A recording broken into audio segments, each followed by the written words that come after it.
In the 2011 National Household Survey, there were 1.8 million people in Canada who reported having Aboriginal ancestry. This represents 5.6% of the Canadian population. A group we here at 100 Huntley Street are determined to highlight and tell their stories. Crystal Lavallee has joined our team to make that happen. Welcome again. Thank you, Maggie. Feels good to be here with you again.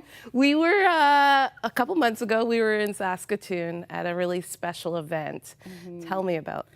Yeah, the event was called Project Hope, which was this amalgamation of I Am Compelled, First Nation leaders on the ground, Dolores Netmaker, I'm calling her out right now.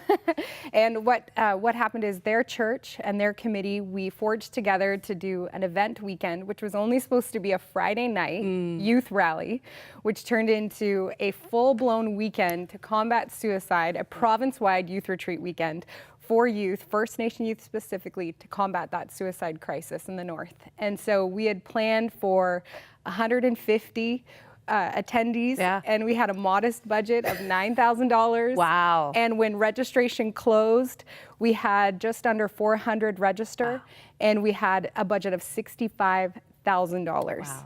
And so the event itself, we had our I Am Compelled team, Gospel Changers team, so we had hip hop artists, dancers, music, you name it, we had it. And we traveled from Ontario to meet with everybody at the Saskatoon Indian Conference Center in Saskatchewan, and the results blew everybody's mind. It was an amazing weekend. Tell us quickly about I Am Compelled. Yes. For those that don't know. Yep, I Am Compelled is a registered educational charity that was founded in 2014, so we're still a grassroots movement. And we bring a theater assembly to schools, mostly elementary, and we highlight Canadian heritage and heroes, and we talk about this proverbial baton being passed through the decades, landing in a student's hands today, and asking the question, what are you compelled to do to build on that legacy and that history, to right the wrongs, and to be that champion, be a part of the bigger picture that your life matters, your life counts, and to really run with that baton and make history. And your focus lately, Crystal, has really been First Peoples, has been the young people that we saw at Project Hope just a couple of months ago. Where does that passion come from? That passion, okay, when we started I Am Compelled, in our paperwork for the CRA, we had put in the paperwork that this movement was started to be a solution and to restore honor to the First Peoples. But unbeknownst to me, I didn't know that I was a Metis citizen at the very inception of this movement. And so that's something that came up in conversation with my dad, with my cousins, with my uncles, that's our heritage line, that's our Cree heritage line. And I said, what? Pump the brakes, here we go. What does this even mean? And so that same year, or within those, even last year, 2016, we had the suicide epidemic in the north, news reports. And the one that got us was in October of 2016. They had 6 girls between the ages of 11 and 14 commit suicide, take their lives. And so that really resonated with the message and the movement that we carried to be a solution to problems and to bring the hope. And so we decided to launch the Hope Tour. And then it's been this journey of discovering who I am, those roots, and just really focusing the efforts on combating the suicide crisis. So bringing the resources to the table, bringing young people, our team of young people, just to pour into a First Nation generation and just say, hey, you are loved and your life matters. And so now you're associate producer, specifically focused on our First Peoples Voices segment, which many of you at home have seen over the past months. Tell me why it's important to hear the voice of our First Peoples of this land. Right.